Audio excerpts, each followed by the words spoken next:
Bonjour à tous, merci de vous connecter et bienvenue dans ce webinaire qui est dédié au Brexit.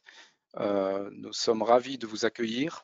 Je vous remercie de vous être connectés aussi nombreux.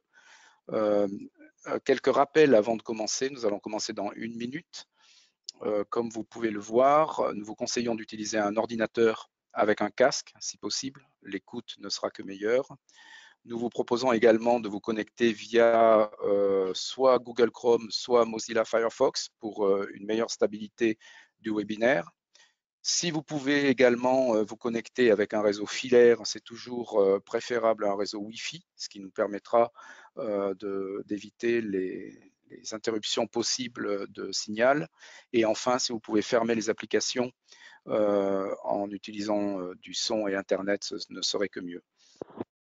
Pendant ce webinaire, nous aurons la possibilité, comme vous allez le constater sur votre écran, sur votre console d'accueil, d'envoyer des questions via la plateforme.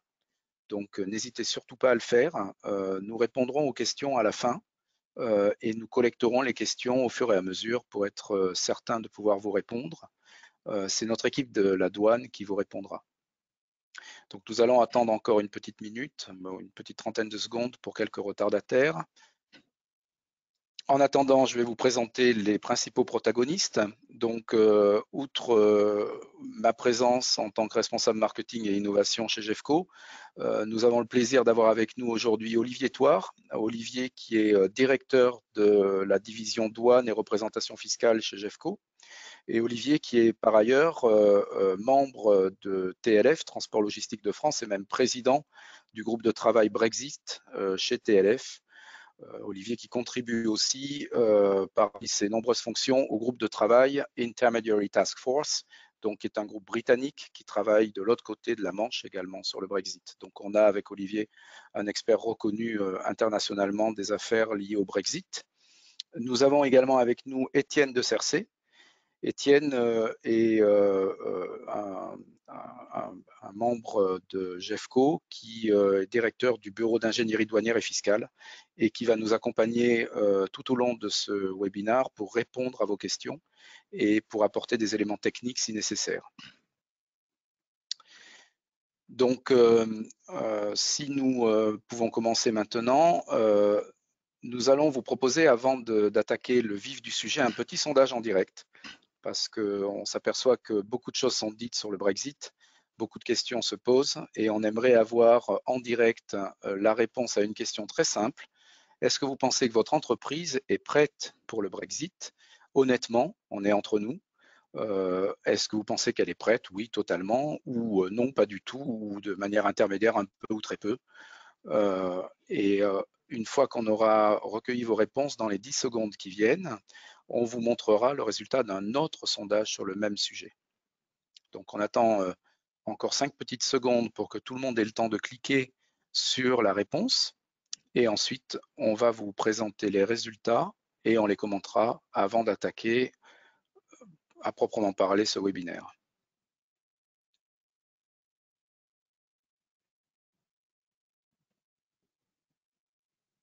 Alors on voit donc dans ces résultats que très peu, pas du tout, représentent 45% de l'audience d'aujourd'hui dans le webinaire et que oui représente 23%. Donc on s'aperçoit que, et c'est bien la raison pour laquelle vous êtes tous autour de la table, on s'aperçoit qu'il y a encore beaucoup de choses à faire pour nous préparer, alors que je le rappelle pour tous, le Brexit c'est le 1er janvier 2021 de manière effective et sans aucun délai possible. Donc, c'est dans moins de 100 jours. Alors, pour vous montrer de manière plus large, quand on a posé la même question sur LinkedIn auprès auprès de la plupart de nos clients et de nos followers, on a eu 250 personnes qui nous ont répondu, ce qui en fait un échantillon relativement représentatif.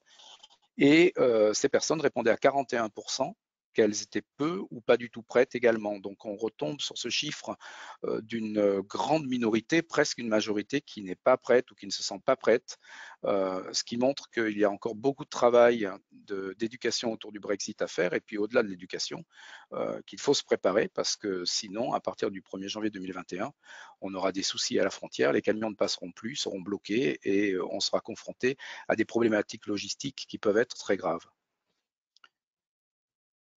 L'agenda de ce webinaire, ce sera donc de préciser les enjeux dans un premier temps. Ensuite, de passer en revue les accords de libre-échange et les accords commerciaux qui sont en cours ou qui seront en cours à partir du 1er janvier 2021. De rentrer de manière plus précise dans les processus opérationnels et les nouveaux processus opérationnels que cela va générer. Enfin, on passera par nos recommandations parce qu'on a un certain nombre de choses à vous dire, à vous livrer en avant-première ou en tout cas pour vous aider à commencer à vous préparer au Brexit. On rentrera un peu plus dans le détail de notre équipe Brexit chez Jeffco et la manière dont on est capable de répondre à vos attentes. Et on terminera pendant une quinzaine de minutes ce webinaire par des questions que vous pourrez donc poser sur votre petit menu sur la droite, sur votre petit chat, et on se fera un plaisir de répondre à ces questions. Donc le chat sera ouvert pendant toute la présentation et on reprendra les questions à la fin de la présentation pour faire en sorte de vous répondre. Donc, les enjeux, avant de passer la parole à Olivier, je peux les résumer peut-être en 2 chiffres qui montrent l'impact que le Brexit peut avoir sur le commerce entre la Grande-Bretagne et l'Union européenne. 47% des exportations britanniques sont destinées à l'Union européenne, aux 27, et 8% des exportations de l'Union européenne sont destinées à la Grande-Bretagne. Donc, ce sont plusieurs centaines de milliards dans les 2 sens qui sont en jeu. Et ce sont plusieurs centaines de milliards de business qui finalement vont être impactés par le Brexit. Raison pour laquelle Olivier va nous préciser les enjeux de manière technique et je laisse la parole à Olivier. Merci Bruno, bonjour à toutes et à tous. Nous allons donc commencer par les enjeux. Alors tout d'abord, il faut comprendre que le Brexit, si vous vous souvenez, ça commence à dater un petit peu, ça date de 2016 avec le référendum, et les dates importantes vont être l'accord de retrait avec sa ratification en janvier 2020, donc c'est pas si ancien, et derrière vous avez le Royaume-Uni qui est devenu, après une phase de transition, un pays tiers, qui est devenu un pays tiers le 31 janvier, ce qui a ouvert une phase de transition. Donc le 31 janvier, première date importante, le Royaume-Uni n'est plus membre de l'Union, mais phase de transition qui a permis de garder en fait l'essentiel de notre fonctionnement actuel. C'est la fin de la transition à la fin de l'année. Boris Johnson a décidé qu'il n'y aurait pas de prolongation. C'était une option, mais il l'a refusé. Et donc, le 1er janvier 2021, de manière absolument certaine, il y aura donc une frontière entre l'Union européenne et le Royaume-Uni. Voilà. Pendant ce temps-là, il y a une négociation en cours sur l'accord de libre-échange. Vous en avez entendu parler. Le 9e round commence tout juste. 9e round de négociation. Et il achoppe toujours sur des sujets clés comme le respect, en fait, le level playing field, donc le respect en fait des échanges, et la pêche notamment, qui sont deux points clés, mais pas que, mais ce sont les 2 points durs. Voilà, donc ça c'est ce qu'on peut dire. Alors, on n'a que 30 minutes de présentation, donc du coup, on ne pourra pas tout aborder, je le dis d'entrée de jeu. Notamment, je vais faire un focus sur l'aspect route, mais évidemment, parce que c'est un enjeu majeur, mais évidemment, il y a aussi du transport aérien. Vous avez également les sujets avec l'Irlande, qu'on pourrait évoquer peut-être dans les questions, mais je n'ai pas prévu de slide spécifique sur l'Irlande, qui est un cas très, très particulier, mais je pourrais y répondre si besoin. Alors, les enjeux, tout d'abord, si on a une frontière, comme je viens de vous dire, donc le 1er janvier, il y aura potentiellement des droits de douane à payer. On va y revenir tout à l'heure dans la présentation. Les retards possibles. En fait, le Royaume-Uni a publié il y a quelques jours une étude dans laquelle ils disent que le scénario le plus le raisonnable, mais le worst case scénario, le scénario le pire mais le plus raisonnable, donc en gros c'est celui auquel ils pensent, va amener à bloquer 7000 camions du côté britannique, ce qui engendrerait probablement un temps d'attente moyen de 2 jours pour traverser. Donc certains camions passeront vite parce qu'ils seront prêts, mais d'autres vont attendre, ce qui donne une moyenne de l'ordre de 2 jours. J'ai déjà dit une chose importante, ceux qui seront prêts passeront. Voilà, à retenir. Il va y avoir des changements dans les règles de TVA, évidemment, entre le Royaume-Uni et l'Union européenne. Et on va y revenir également pendant la présentation. Vous avez des défis. Le premier défi, on l'a dit, une frontière, donc 400 millions de déclarations de douane supplémentaires vont être à réaliser entre l'Union européenne et le Royaume-Uni, même si du côté Royaume-Uni, une simplification au début permettra d'en réduire le nombre. Ça n'empêche qu'on est sur des centaines de millions. C'est juste énorme. Vous avez une problématique de conformité réglementaire et documentaire et une gestion du changement en termes d'IT, de process, de ressources humaines, à la fois chez vous, chez vos partenaires. Alors, comme dernier chiffre sur cette page, je vais vous parler du nombre de camions. J'ai dit on va faire un focus sur la frontière. Aujourd'hui, en 2019, ça c'est la source du ministère des Transports britannique, on est en moyenne sur 10 000 camions jour. Donc c'est plus bas que dans le passé, à cause de la crise actuellement, mais on est sur une moyenne de 10 000 camions jour, c'est donc juste énorme, c'est une autoroute de la mer ou sous la mer, comme on veut, en fonction d'où on passe, et 58% de ces camions passent par la frontière française, donc on a un enjeu énorme au niveau de la frontière française. Pour l'accord commercial, donc je vous ai dit, on est en train de le négocier. Cet accord, le Royaume-Uni, en tant que nation indépendante, a tout à fait le droit et légitimité pour le négocier. La seule chose, c'est que la transition, il n'y a pas de possibilité de la prolonger, puisque Boris Johnson a refusé en juin dernier. Et donc, vous n'avez que deux solutions aujourd'hui. Soit le nouvel accord commercial est trouvé, alors il faut qu'il soit trouvé et accordé avant la fin octobre, au plus tard, parce qu'il faut comprendre que si jamais il n'est pas accepté, s'il n'y a pas d'accord en fait avant la fin octobre, on n'aura pas le temps nécessaire à la ratification, parce que la ratification nécessite des traductions, des allers-retours en fait avec des traducteurs assermentés entre les pays et l'Union, puis la ratification par les différents États. Et voilà, il est connu de tous qu'à fin octobre, s'il n'y a pas d'accord sur la table, il ne sera jamais ratifié pour le 1er janvier. Ça ne veut pas dire qu'il n'y en aura pas plus tard, mais en tout cas, on démarrera le 1er janvier dans ce cas-là sans accord.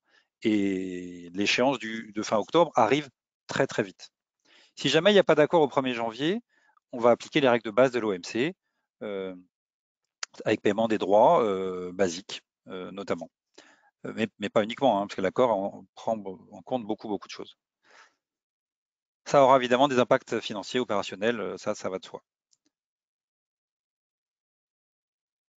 Merci Olivier. On va donc passer à la deuxième partie qui concerne les accords de libre-échange et de commerce international, parce que on lit beaucoup de choses, et notamment le fait que cet accord de libre-échange ou de commerce international va provoquer une complexité dans le système avec plusieurs phases dans le process.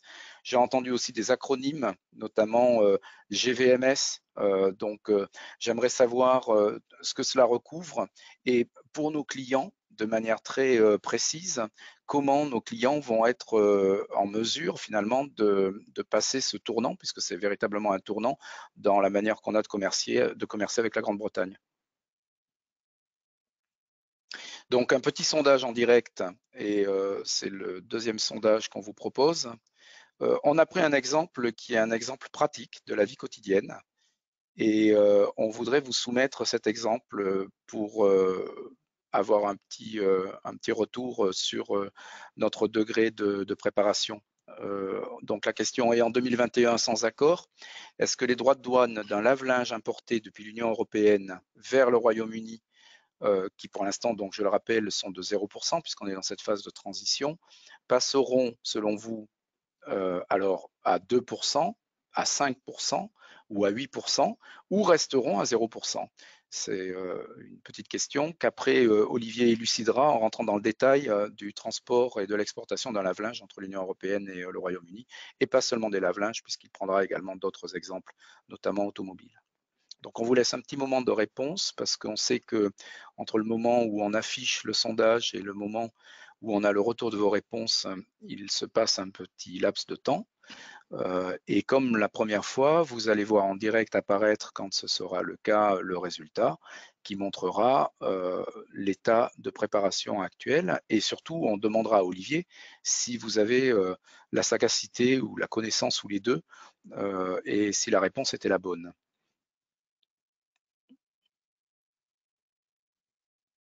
Donc on attend le retour du petit sondage qui ne saurait tarder.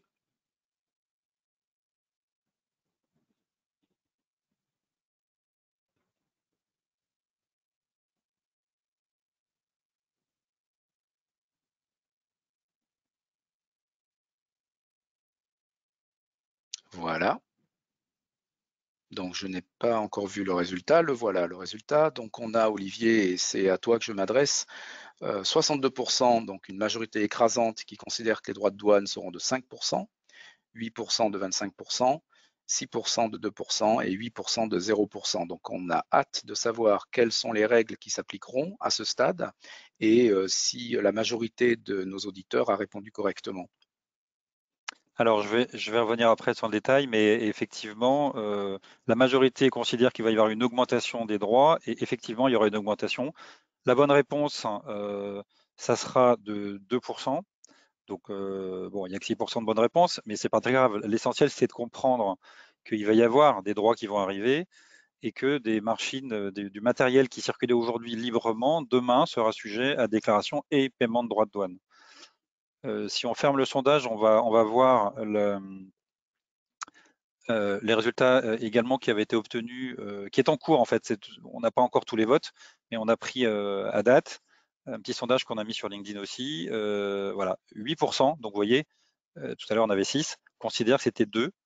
Après il y a d'autres petites variations, mais voilà. Donc les taux de droit je vais revenir, sur les lave-linges, ça sera 2%. Merci, Olivier. Donc, je vais parler maintenant des accords de libre-échange. Alors, il faut savoir que le Royaume-Uni est donc en train, comme disait Bruno, de négocier des accords de libre-échange avec les pays non-UE. Déjà, première étape, ils ont remplacé les accords qui existaient entre l'Union européenne et ces pays tiers. C'était la partie la plus facile puisque des accords existaient déjà et donc ils ont essayé de les dupliquer. Aujourd'hui, 20 accords ont déjà été signés dans ce genre-là, avec la Suisse, l'Islande, la Norvège. Je les ai classés dans l'ordre d'importance du trafic. Et le plus important, en fait, a été obtenu, il n'est pas encore ratifié, mais a été obtenu avec le Japon le 11 septembre dernier. Donc on voit qu'il y a une progression dans la négociation entre le Royaume-Uni et les différents pays tiers. Cela dit, on est à 21 accords, c'est quand même pas énorme, hein, donc ça va progresser. Il faut savoir qu'un accord commercial met habituellement entre 3 et 5 ans à se négocier, donc il est normal que ce soit assez long. D'où l'enjeu de faire un accord, de signer un accord en 6-8 mois ou même en un an entre l'Union européenne et le Royaume-Uni, c'est un enjeu énorme. Alors, ces accords, derrière, en fait, ils vont servir à quelque chose, c'est que notamment, ils vont avoir un impact sur le commerce. Et il faut comprendre que nous avons au niveau de l'Union européenne un tarif externe commun, qui est ce qui sert à les taux, en fait, les taux de droit de douane à appliquer à chaque produit. En douane, vous avez 3 choses importantes: l'espèce, donc le produit, l'origine douanière, de qui l'a produit, et la valeur. Et donc c'est ce triptyque qui va permettre de calculer et de savoir combien on va payer. Donc il y a le tarif existant de l'Union européenne. Il y a un nouveau tarif qui a été publié pour le Royaume-Uni, qui est disponible. J'en profite pour dire que sur notre site internet, on vous met les différents liens utiles, dont celui-là. Et alors si on regarde la machine à laver, aujourd'hui, entre Royaume-Uni et Union européenne, il n'y en a pas, on est à 0, hein, évidemment. Par contre, si aujourd'hui j'importe dans l'Union européenne une machine à laver qui arrive d'un pays tiers, sans accord, je suis à 3%. Si je l'importe au Royaume-Uni aujourd'hui, je suis à 3, mais demain, je passe par rapport au nouveau tarif, je passerai à 2. Et du coup, ça s'applique aussi pour l'Union européenne, en cas d'absence d'accord. On passerait de 0 actuel à 2%, s'il y a un échange intracommunautaire actuellement et qu'on remplace par un échange avec le Royaume-Uni. Voilà, donc alors j'ai rajouté tout un tas d'informations. Vous avez d'autres exemples, je pris des exemples, des airbags, des moteurs. Globalement, le tarif douanier britannique sera plus bas que le tarif européen. 80% des produits vont être réduits. Voilà. Par contre, certains produits, comme par exemple la voiture, qui reste à 10%, certains produits restent hauts pour protéger, chacun veut protéger son marché. Hein, c'est ça l'objectif. Et l'important, c'est que l'origine douanière dont je vous ai parlé, ça ne veut pas dire la provenance. Hein. Donc si une marchandise arrive du Maroc, est stockée en France ou en Allemagne avant d'aller au Royaume-Uni, elle n'est pas européenne, elle est marocaine. Donc, ce qui va s'appliquer, ce n'est pas l'accord UE Royaume-Uni, ça sera l'accord Maroc-Royaume-Uni. hein, puisque c'est l'accord entre deux pays tiers. Voilà, ça qui est important. J'ai rajouté les informations sur la TVA, mais je vais revenir aussi sur la TVA.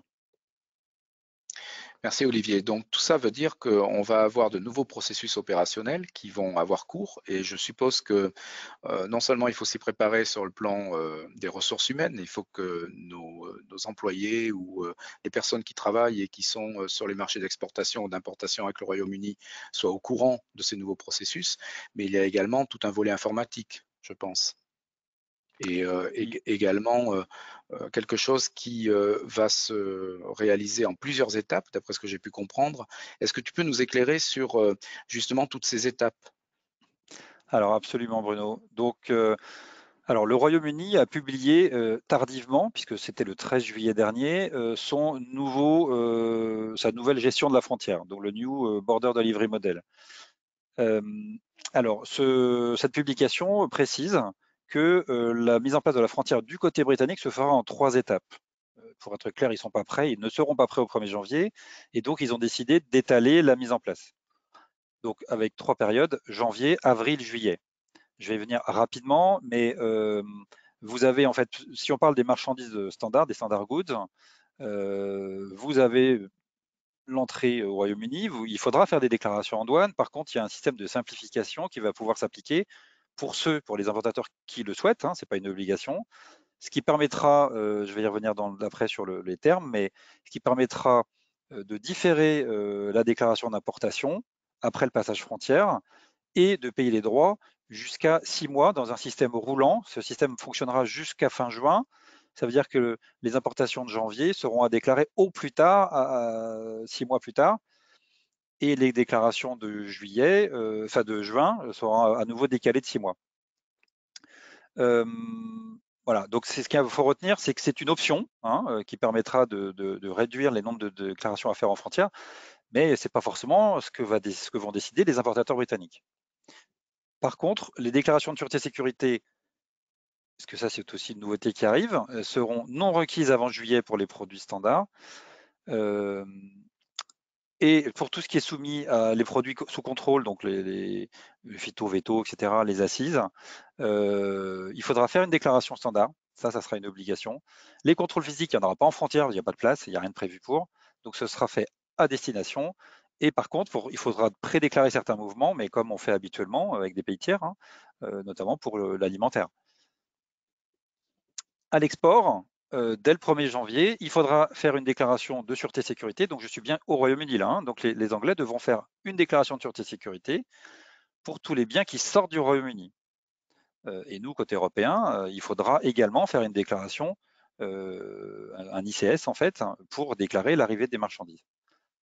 Et effectivement, Bruno a parlé d'un nouveau système qui s'appelle le Goods Vehicle Movement Service, qui, lui, va démarrer pour les transits uniquement à partir du 1er janvier. C'est un système qui va permettre de traquer en fait les camions avec les marchandises qui sont dedans. Je vais revenir un peu après aussi. À partir d'avril, c'est une étape plus light. Et à partir d'avril, tous les produits d'origine animale, les plantes, etc., nécessiteront un pré-signalement et la documentation sanitaire adéquate. Et les contrôles physiques, par contre, sont bien tous maintenus au point de destination. Toujours rien en frontière. Par contre, à partir de juillet, là, on revient sur un schéma standard avec déclaration pour tous les biens, payer les droits correspondants. Les déclarations de sûreté et sécurité sont requises à l'export et à l'import. Donc là, on revient sur un schéma de frontière standard. Donc on a bien vu monter en puissance en 3 étapes et un schéma totalement standard à partir de juillet. Et évidemment, il y aura la mise en place des contrôles en frontière, les BCP côté britannique. Donc là, ils auront des postes de contrôle pour tout le sanitaire et le phytosanitaire. Et le GVMS, enfin, qui permet de traquer les camions avec les marchandises qui sont à l'intérieur, sera en place de manière obligatoire pour l'ensemble des mouvements import, export, transit, alors qu'à l'origine, je rappelle, ce n'était que pour le transit en janvier. Je vais maintenant venir sur les schémas d'importation et d'exportation. Donc, si je me mets ici dans le cas d'une exportation au départ de l'Europe, avec une importation au Royaume-Uni, vous allez avoir une déclaration d'exportation, donc il faut déjà une facture évidemment, facture, packing list. Je vais faire une déclaration d'export. La nouveauté, c'est qu'il va falloir faire une pré-déclaration d'import au Royaume-Uni avant de traverser. Et cette déclaration va être à mettre dans le GVMS. Donc vous voyez que ça commence à se compliquer parce que je suis encore en Europe, que j'ai déjà besoin de ma déclaration britannique et que je vais déjà devoir la mettre dans le GVMS. Vous avez, pour faire cette déclaration anticipée, trois possibilités, trois principaux types en fait. Le nouveau système dont je vous ai parlé qui permet de reporter jusqu'à 6 mois sa déclaration, c'est la CFSP avec le IDR. J'ai laissé les termes anglais parce que la traduction ne dit pas grand-chose. Le IDR, c'est Entry in Declarance Record. Donc en fait, l'importateur doit enregistrer dans une sorte de compta matière, donc comptabilité matière, tout ce qui arrive et qui n'est pas encore déclaré. En fait, on traverse physiquement avec son numéro IORI britannique, et c'est ça qui va être mis dans le GVMS avec ce système-là. Et donc, l'administration pourra vérifier que tel IORI a importé tel jour avec tel camion et que c'est passé à telle heure. Ils pourront ensuite aller contrôler auprès des entreprises et demander à vérifier s'ils ont bien déclaré les entrées de ce jour-là. Donc c'est assez light, hein, on est d'accord, mais voilà. Le système classique de CFSP qui est avec une Simplified Frontier Declaration, c'est-à-dire qu'il y a une déclaration, une petite déclaration à faire à chaque passage. Donc un peu, c'est pas juste théorie, il faudra faire une déclaration. Et en fin de mois, il y a une déclaration récapitulative. Donc là, on n'attend pas 6 mois. Mais ça, c'est quelque chose de classique qui existe déjà. La procédure qui existe aussi déjà, c'est la Full Frontier Declaration. Donc là, vous avez une déclaration en frontière à faire. Je rappelle donc avant de traverser. Donc je la fais, elle doit être faite par un importateur britannique ou son broker. Avant de traverser, il doit venir la donner au chauffeur. Il faut que quelqu'un la mette dans le GVMS pour que le chauffeur puisse traverser. Quand on le met dans le GVMS, quand on enregistre les déclarations dans le GVMS, ça nous donne un GMR, un Goods Movement Record. Donc en fait, c'est un numéro qui permet, c'est la preuve en fait qu'on a bien fait sa prédéclaration. Et ce GMR doit être donné au chauffeur.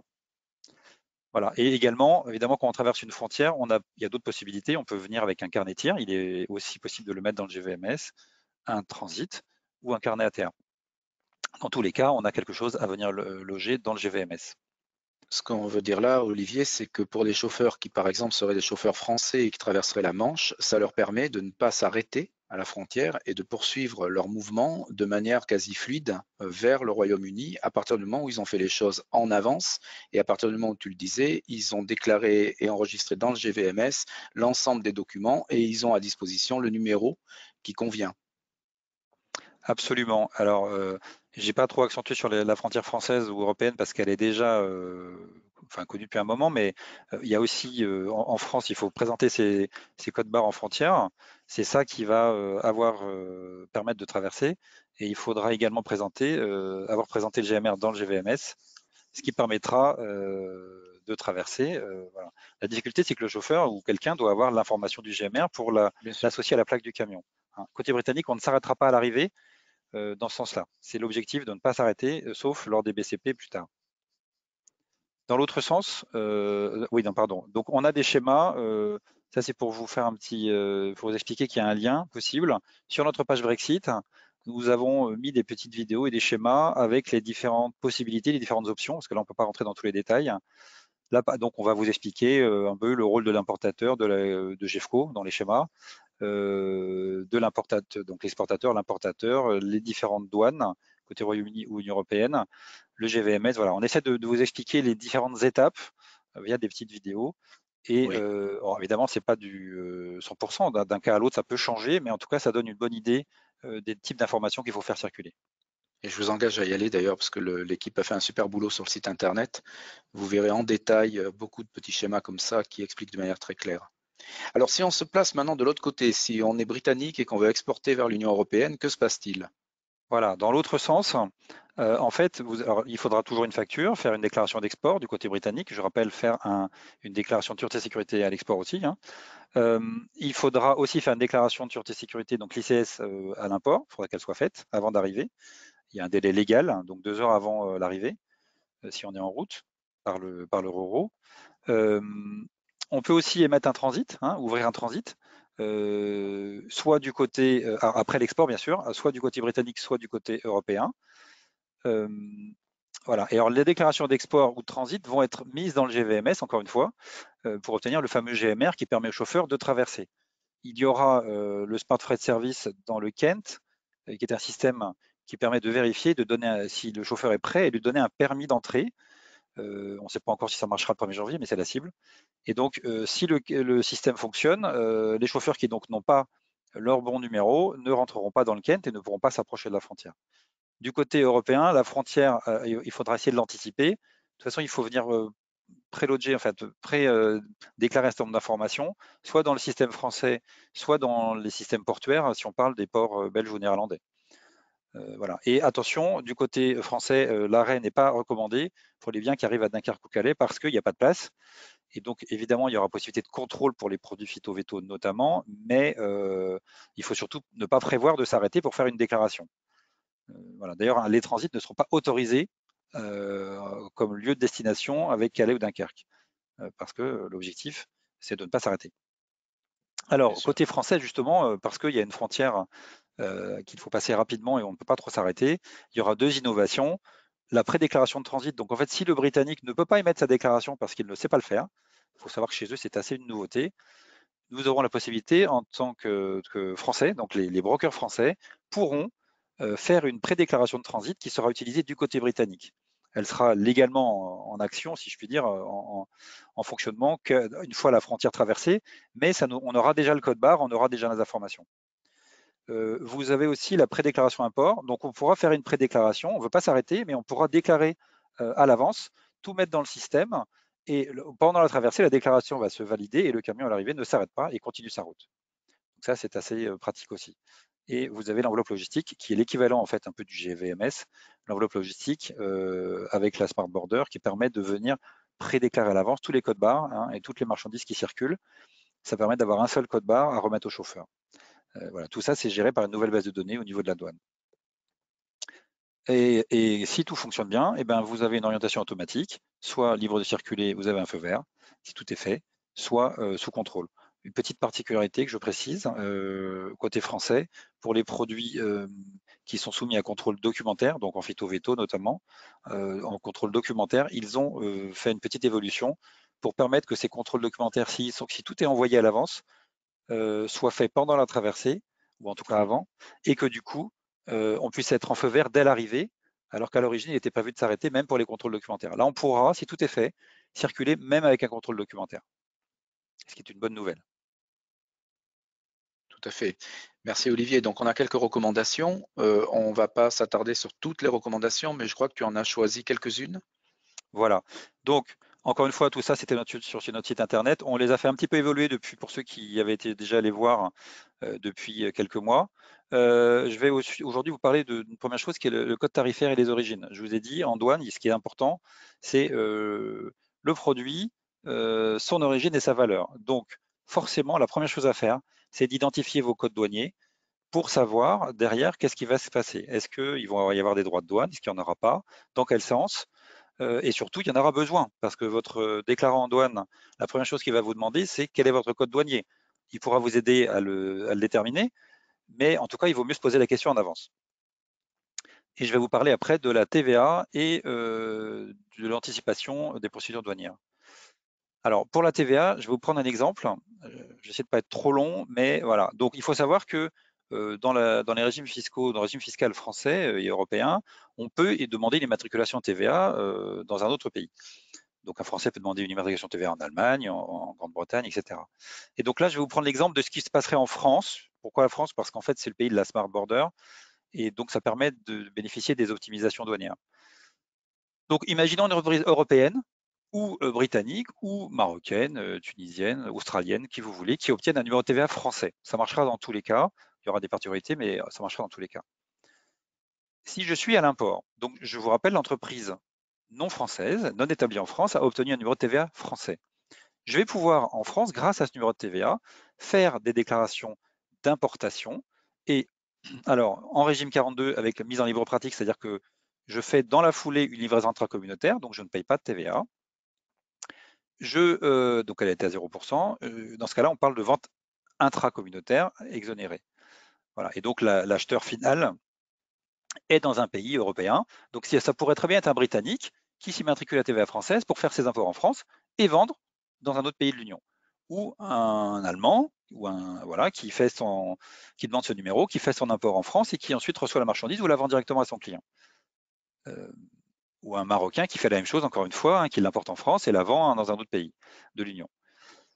Vous avez la possibilité aussi de faire un import en France pour rester en France. Dans ce cas-là, on est dans un autre régime douanier, mais on va pouvoir utiliser l'auto-liquidation, c'est-à-dire qu'il n'y aura pas de TVA à payer, à décaisser, à payer sur la déclaration d'importation. C'est un régime qui va devenir obligatoire de toute façon, ce régime d'auto-liquidation. Pour l'instant, il est facultatif. Et depuis ce stock, on peut avoir un stock si on veut ou pas, on peut faire des ventes locales. Si je suis britannique ou européen, ou encore une fois marocain, australien, qui vous voulez, mais non établi en France, vous aurez un mécanisme d'autoliquidation, il n'y aura pas de TVA, il n'y aura pas de TVA sur les ventes, c'est une interdiction en fait, donc ce qui est plutôt favorable puisqu'il n'y aura pas de problème fiscal. Dans l'autre sens, vous avez des achats, vous pouvez avoir des achats intracommunautaires, donc j'ai mon numéro de TVA en France, je suis, quelle que soit ma nationalité, j'achète au niveau de l'Union européenne, j'ai pas de TVA parce que c'est un flux intracommunautaire. J'achète en France, autre option. Eh bien, là, bonne nouvelle également, il y a un autre système qui s'appelle l'achat en franchise de TVA en France, qui permet, si c'est un achat pour l'export, de demander l'exportation, de demander l'exonération. Donc, vous n'aurez pas de TVA à l'achat. Et vous pouvez, après cet achat, faire un export, ou après l'achat intracommunautaire ou l'achat local, faire un export, donc qui évidemment est exonéré également. Une déclaration d'export, il n'y a pas de TVA sur la facture d'export. Vous avez une autre option, évidemment. Imaginons, là, c'est pour que certains cas, vous êtes allemand. Si vous avez votre numéro de TVA en France, vous pouvez toujours exporter au départ de l'Allemagne. Ça va de soi. Vous pouvez continuer à agir de là où vous êtes, ou si vous êtes anglais, si vous avez un numéro de TVA en Allemagne, dans mon exemple. Ce qu'il faut aussi comprendre, c'est qu'il y a un schéma qui permet, qui n'est pas là, repris là, mais qui permet d'importer en France. Alors, je reprends l'exemple britannique volontairement. Si une entreprise britannique veut importer en France et vendre en France, en fait, elle n'a pas besoin de numéro TVA, c'est même interdit. Et donc, elle pourra importer avec son EORI, il faut un EORI français évidemment, ou européen. Elle pourra importer et elle va payer la TVA sur import. Par contre, pas d'autoliquidation, mais cette TVA sera récupérée si vous êtes britannique en 13e directive TVA, si vous êtes européen et que vous faites ce flux en 8e directive. Voilà, c'est encore plus simple. Hein. Si on fait juste importer et vendre en France, c'est encore plus simple que tout ça. Il y a juste la TVA derrière à gérer. Alors, d'un point de vue communication, je disais deuxième point important, la communication clé du succès. Vous voyez qu'on a des exportateurs, des importateurs, quel que soit le côté, des déclarants en douane de chaque côté. Au milieu, vous avez un transporteur. Vous avez une obligation de pré-déclaration, un peu dans tous les sens. Vous avez un système qui s'appelle le GVMS qui produit un GMR. Vous avez la Smart Border côté français qui permet l'utilisation, si on le souhaite, d'une enveloppe logistique. Vous avez aussi des systèmes frontaliers, notamment des ports des pays du Nord qui également demandent des prêts, de pousser à l'avance les documentations. Donc tout ça fait qu'il y a plein d'informations qui vont circuler. Dans les informations à circuler, il y a beaucoup de choses. Des factures, enfin j'ai mis l'exemple, hein, des exemples, il n'y a pas tout. C'est toutes ces informations-là qui vont devoir circuler entre ces acteurs. Donc on voit qu'il y a un enjeu de communication majeur et qui va évidemment dépendre de l'Incoterm. Parce qu'en fonction des Incoterms, les acteurs ne seront pas forcément les mêmes ou n'auront pas forcément la main sur les informations. Merci Olivier. Donc, pour compléter ce qui vient d'être dit, avec le Brexit par GEFCO, si on peut passer à la slide suivante, c'est une question à la fois de ressources humaines dédiées, et c'est là où on peut vous aider puisqu'on a 200 personnes qui travaillent sur le service douane chez GEFCO et optimisation fiscale, donc qui sont toutes évidemment professionnelles, compétentes, formées et qui sont parfaitement briefées sur le Brexit et toutes les possibilités pour contribuer à en faire une frontière souple, on va dire, ou une frontière sans difficulté. Il s'agit également d'avoir les bons systèmes informatiques et de pouvoir rentrer dans les systèmes informatiques divers et variés de nos amis britanniques ou de nos amis français ou autres d'ailleurs, quoique en France avec le Smart Border c'est simple. Côté britannique, j'ai entendu dire qu'il y avait une dizaine de systèmes informatiques en parallèle qui fonctionnaient et qui devaient être alimentés. Et enfin, c'est une question de processus ou de process, puisque forcément, on doit être parfaitement au fait de toutes les chaînes logistiques qu'on a essayé de vous présenter rapidement pour savoir comment agir et comment intervenir efficacement. Donc c'est tout ça qu'on peut bien entendu vous apporter. Si on peut passer à la slide suivante, on a également, et je vais laisser Olivier conclure sur ce slide, mis en place une task force dédiée Donc Olivier, si tu peux nous en dire plus sur cette task Voilà. force. Donc à la fois nous assurons une veille réglementaire, c'est aussi un partage avec vous, c'est ce que nous faisons aujourd'hui, pour mettre en place en fait toute l'ingénierie nécessaire. Nous vous donnons également des conseils, on intervient sur la notion de conformité réglementaire. Ça va de la facture jusqu'à la documentation du chauffeur. Nous sommes en mesure parce que GEFCO est donc représentant fiscal, nous sommes en mesure d'agir soit pour des identifications fiscales pour les entreprises européennes ou des représentations fiscales pour les entreprises non établies dans l'Union européenne, quel que soit le pays d'ailleurs, ce qui pourra vous permettre d'agir en fait au niveau de l'Union européenne. Nous avons la possibilité évidemment de faire des déclarations d'export et import, d'émettre des transits, de stocker sous douane ou pas sous douane en fonction des cas, puisque GEFCO a aussi des entrepôts. Voilà. Ce que vous avez compris hein, depuis le début, c'est que c'est vrai que vu les échanges de données, il est quand même préférable de minimiser le nombre d'acteurs et donc d'avoir le transporteur qui gère aussi la douane au moins d'un côté, et c'est quand même une source de tranquillité, je dirais, pour la suite des événements. Nous Parfait. avons une page Brexit, Bruno, si tu veux en parler. Oui, alors on a une page Brexit que certains d'entre vous connaissent sur laquelle on vous invite à vous connecter. Vous aurez de toute façon à l'issue de ce webinaire toutes les informations avec les liens qui vont bien pour aller visiter notre page. Vous pouvez aussi nous contacter à l'adresse brexit@jeffco.net, qui est une adresse qui a été conçue avec des experts qui sont derrière pour vous répondre. Vous avez aussi la possibilité d'un replay qui est disponible à partir, me semble-t-il, de demain et qui sera disponible pour une longue durée si vous voulez revoir le webinaire que nous sommes en train de vivre ou si vous voulez le partager. J'ajoute qu'on a un petit peu mordu sur le temps et qu'on va vous garder un petit peu plus longtemps pour les questions-réponses, 5 minutes de plus. Et je repasse tout de suite la parole à Olivier puisque je crois qu'on a des questions. Oui, merci. On va surtout passer la parole à Étienne qui a géré le Exact. chat et les questions. Oui, bonjour Olivier, bonjour Bruno. Tout d'abord, je voulais remercier donc pour la qualité de vos échanges et toutes les précisions que vous venez d'apporter donc lors de ce webinaire pour tous nos participants. J'ai répondu à une partie des questions à l'écrit et j'ai sélectionné pour vous les questions les plus récurrentes qui étaient posées dans l'onglet dédié afin que vous puissiez y répondre à tous en live. Une des questions qui nous a été posée concernait les codes tarifaires, donc les HS codes. Olivier, est-ce que les HS codes seront identiques côté UK et côté Europe? Et s'il y a des changements, est-ce que les deux doivent être inscrits sur les factures ou les BL? Alors, très bonne question. Alors, au départ en tout cas, les codes seront les mêmes. Maintenant, le Royaume-Uni, en tant que nation indépendante, a le droit, à l'avenir, de les changer. Alors, les 6 premiers digits ne changeront pas, pas de raison, parce qu'ils sont internationaux. Par contre, les suivants, évidemment, pourront changer. Voilà. Alors, après, de là à mettre le HS code sur les documents, si on veut améliorer la communication, c'est bien. Notamment parce que des deux côtés, ça sera les mêmes. Ça peut être mis sur le BL, ça peut être mis sur la facture. Quand on travaille avec les pays tiers, c'est assez fréquent hein, d'avoir des HS codes sur les factures ou sur les documents. C'est plutôt une bonne pratique. Il faut juste se méfier parce que quand on reçoit un HS code brésilien, il veut pas, c'est pas forcément le bon côté européen. Mais là, entre l'Europe et le Royaume-Uni, ça marchera. Merci Olivier pour ta réponse. Deuxième question, donc qu'en est-il du marquage CE des produits fabriqués en UK après le Brexit? Alors, question importante. Le Royaume-Uni a publié, alors j'ai pas pu, on n'avait pas assez le temps là, mais tout parler de tout, mais le Royaume-Uni a publié en fait une note récemment sur le marquage, le UKCA. Donc en fait, il y a une nouvelle marque qui va remplacer le CE. Il y a une phase de transition qui va permettre pendant les mois qui viennent de continuer à utiliser les produits marqués CE. Mais il faut quand même vérifier parce qu'en fonction des produits, les périodes de transition vont varier. Donc il faut vérifier sur le site d'HMRC, ou s'il y a un besoin, on vous renverra la note, mais il y a une note très précise là-dessus avec les périodes de transition et les types de produits concernés.